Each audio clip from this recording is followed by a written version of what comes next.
السلام عليكم ورحمة الله وبركاته. نراها قيمة بدن وإخرى هربل نقلا حريرة مارتي جنال كيدا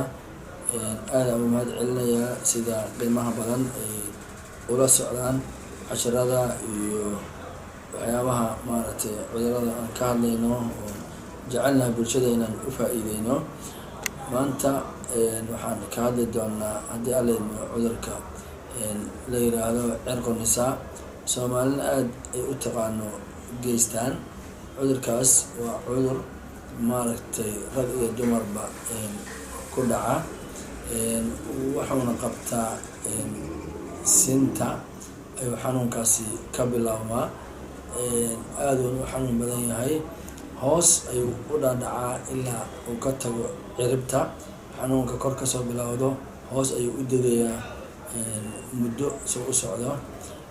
waana xanuun aad iyo aad maaragtay dhibkiisa u badan yahay qofka naafeeya runtii hadduu aad ugu daaho labada lugood ayuu marka dambe u wareegaa calaamada qofka uu ku fahmi karo waa xanuun sinta ka qabanayo aadna u xanuun badan oo qofkii marmar ogaalkiisaba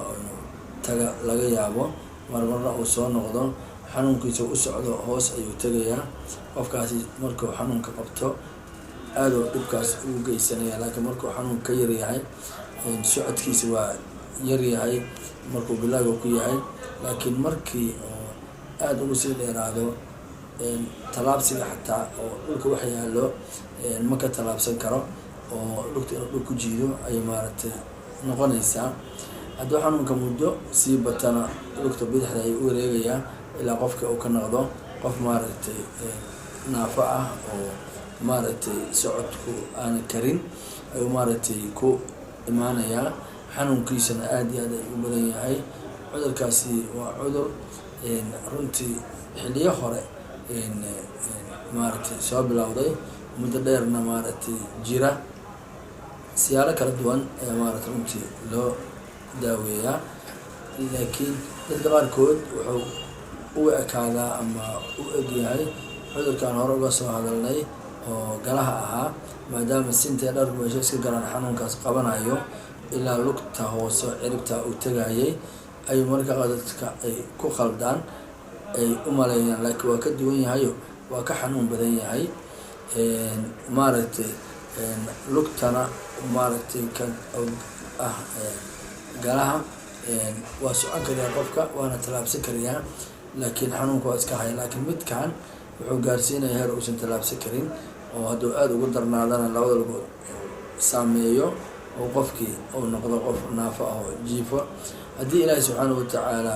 u saqiro uu daawo helana waa cudur runtii laga daawoobo ma ahan cudur hadduu kugu dhaco naafanimo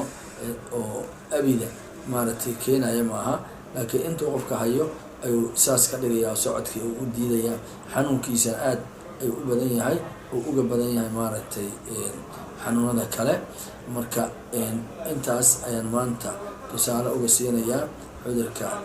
geystaanta ama cirqu nisaa loo yaqaano. Assalaamu calaykum waraxmatullahi wabarakatu.